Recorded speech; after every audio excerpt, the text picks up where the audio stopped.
Hi there, I'm Chris Kesler from Kesler Science, and in this video I'm going to be showing you how to use my Science Subplans resource for online learning. We've added a new update that allows you to assign the subplans to students and have them either annotate on a PDF or respond via a Google form. Now, I call this product subplans, but they're actually fully fleshed out lessons that can be used anytime in your classroom. So they don't have to only be used for a sub. I'm going to walk you through how to use those for distance learning now. So right now you're looking at the quick reference guide that shows you all the steps that I'll be covering. And this is also included in the teacher instructions document once you purchase the product.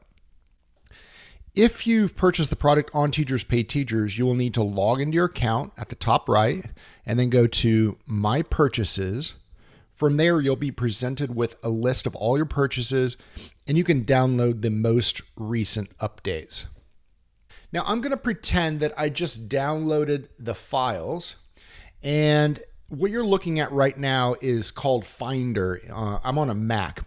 So if you have a Windows computer, it might look a little bit differently, but it's the same thing as Windows Explorer.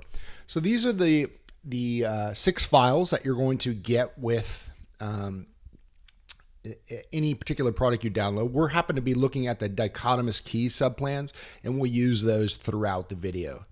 So let's look at these files for a second. You're going to see that there are 3 sets of files. The first set is the class set. So these are down here. And these files are what you would use if you wanted to use them in class or leave them for a sub. They have sub instructions, teacher directions, where you'll find the Google link that we're going to talk about in a few minutes. Behavior checks and answer keys are also included. Now the second sets they both have student versions here, but they're different. This first one is the PDF editors. And so I know a lot of the teachers use PDF editors such as Kami to allow students to annotate right over the documents. In that case, this is the files that you'll use. However, if you want to use a Google form to have students respond, and then they would all respond in one place and you can grade it from there, you'll use these documents here and send these over to your students. Now, all the student versions have the answer keys removed. They have all the sub directions removed and some of the miscellaneous items that aren't going to be necessary for students to see. The next thing you're going to want to open up is the Google form, which is linked in the teacher directions. And this is where you'll manage the digital answer sheets for your students. Now, I've already got it copied and pasted into my browser, but I wanted to walk you through what that process looks like. So you're going to click on Make a Copy. So this makes a copy to your drive. It's going to force you to not use my copy, but to use your own copy. And then you're going to also see this missing file upload folders.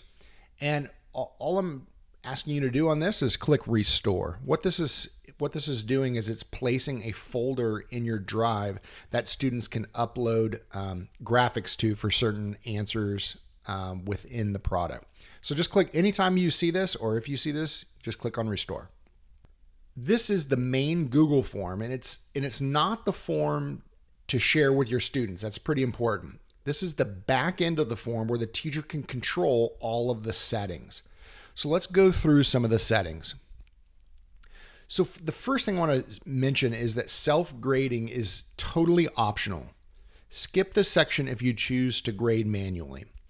So this combination of options will affect the way students interact with the form and the answers. And these are my recommended auto-graded settings for this particular form.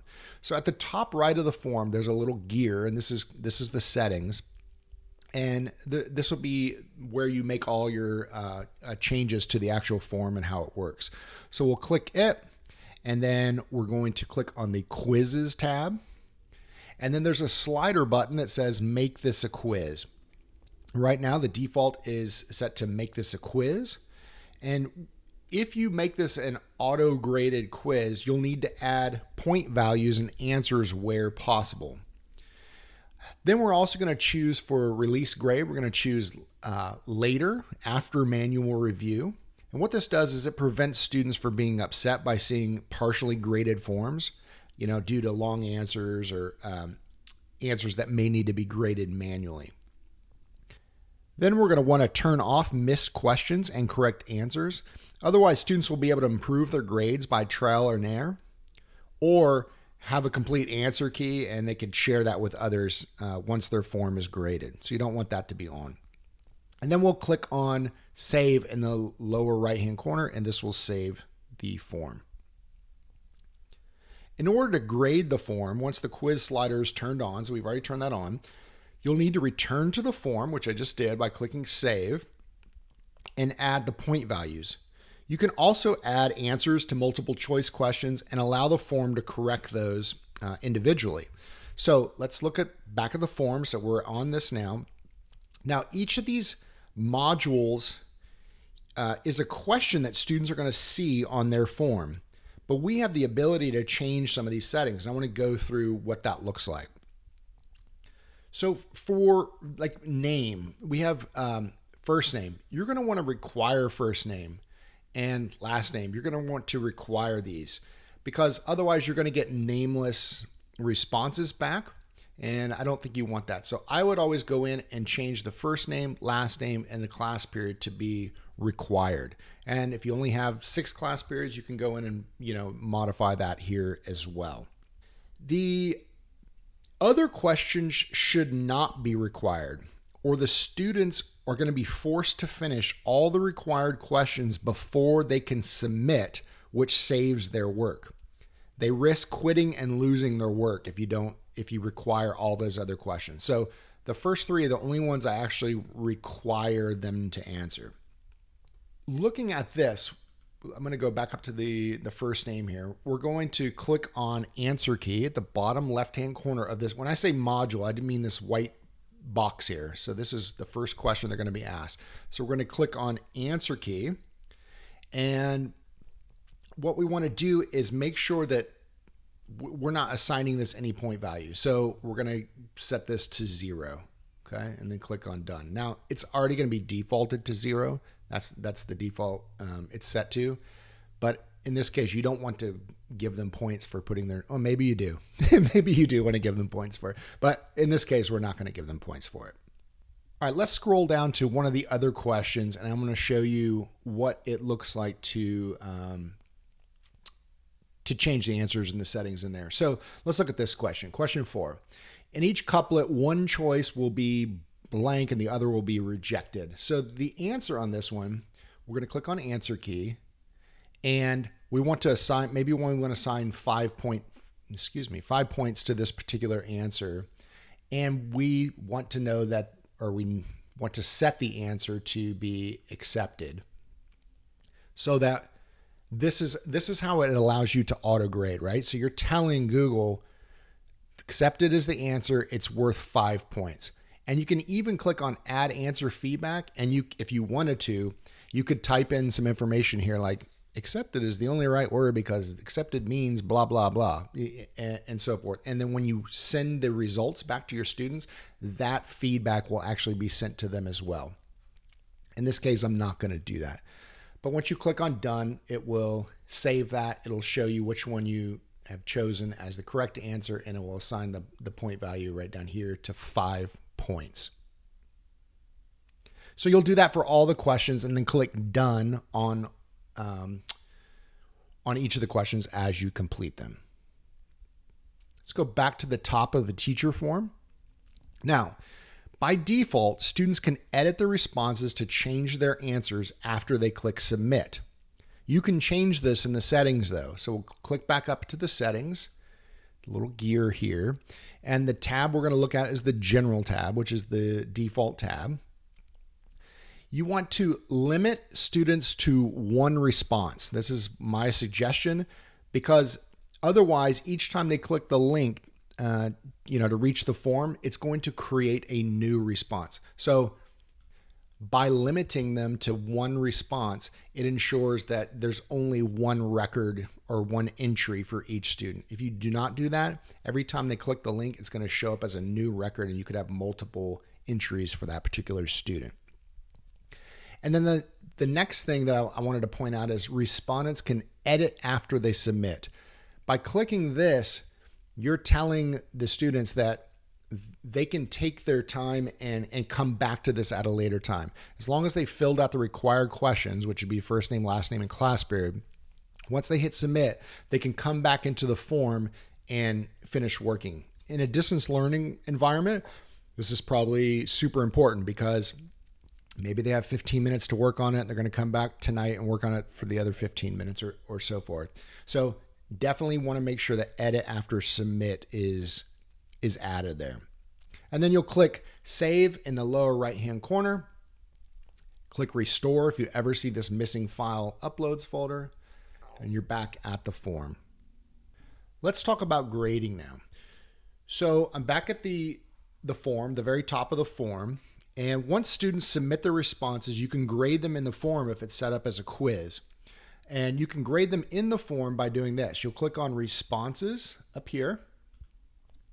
And then you'll click on individual. Normally by default, it will be summary, but you'll have to come over here and click on individual. And then all of the students that have responded will be listed here. Now I put some fake answers in and there's only one of me responded. So you only see one of one. But what you'll do is you'll start going down the list and you can grade their answers. Anything that's self-graded will already be graded for you, but any of those answers that are not, like something that is, for example, like a short answer, you'd have to go in and add the points. Now, I didn't go and say what the max value was on all of the different questions, so you remember you have to do that yourself. But you would say, like, if 10 here, you only got 5 here, and so forth. Now you can see on this question 4, the one we did, Google knows that it was, since it's multiple choice, it knows the answer was accepted. I chose accepted, so I actually self-graded and gave me 5 of 5. So that's one way to do it. When you're ready to release that score, you release it and click it, and it will send the score out to the students. If you had selected to give feedback, it would give the feedback also in the release score if you have that setting set up correctly or in your settings. There's another way, and personally I like to do it this way myself. A second way to grade, you'll click on responses again, and then there's this little create spreadsheet. You'll click it, and then I'm going to create a new spreadsheet. And what's going to happen is Google's going to link the form to a new spreadsheet, and it will list all of your students. It'll have the timestamp, their first name, their last name, their class period, and then all of their answers to all the different questions in this spreadsheet. And you can quickly grade them this way. The reason I like this way a little bit better is because if you're actually taking a grade for this and you're entering it into a grade book, it sure makes it easy because you can sort these columns by class period and then by last name, if that's the way your grade book is set up, and then you can just quickly input the grades that way. So there's 2 different ways to do it. You can do it within the form if you have it set up as a quiz, or you can do it via this spreadsheet that's created. The last thing I want to show you is how you send the documents to your students. This is not the form that's going to go to your students. They have a slimmed down version where they're going to place their answers. So there's 2 ways you can get to that. The easiest way is to click on send up at the top. You're back, so we're back on the main form. You click on send. You're going to click on the link button here, send via a link, and then you're going to shorten the URL. And this is the URL that you're going to send to your students. And you want to shorten that because otherwise it's going to be a huge long link. Some of these students might be working on a device and have to type it in manually, so you want to make it as easy as possible for them. Now, what they're going to see when they open it up is going to be a little bit different. Now, it says I've already responded, so let me go ahead and edit my response. This is what they're going to actually see. So obviously they're not going to be able to edit anything there, as far as the questions and answers and how the questions look. They're just going to be able to edit their own answers or respond to their answers. Another way you could do that is you can click on this little eyeball up here for preview, and that's going to also give you that same link. So you could copy this link up here, but it doesn't allow you to shorten it. So that's just another way you could do that. So feel free to share that within Google Classroom or Canvas or whatever LMS you use on your campus. But please do not post this on your website that everyone has access to, like everyone outside of the school. As long as you are behind some kind of password protect or login authenticated site, not a problem at all. If you share the resources on your class website, what happens is it gets indexed by Google, and therefore all of my work is out there on the internet for just anyone to find, including students who are going to search for answers, which they all do. So please do not share that on any site that does not have a login. And then lastly, you're going to want to send them the student PDF. So you're going to have to decide which student PDF you're going to send them, and they're on their way, and you're ready to start grading these once they come in and submit them back. And it's going to be a really good experience for you and the students. All right, take care. If you have any additional questions about how to set up the forms, I want to steer you towards the Facebook group. I have an awesome, just fantastic Facebook group called Kesler Science Professional Learning Network, where 15,000 plus science teachers are out there and talking about lessons and activities in the middle school science classroom. Highly encourage you to join there. If you have any questions at all, someone is almost there to answer you immediately. This is a great resource for you. You can also email us at chris@kesslerscience.com. Again, that Facebook group, you can just open up Facebook and type in Kesler Science Professional Learning Network. You'll type in your information, and we'll go ahead and approve you, and you'll have access to just an amazing group of educators.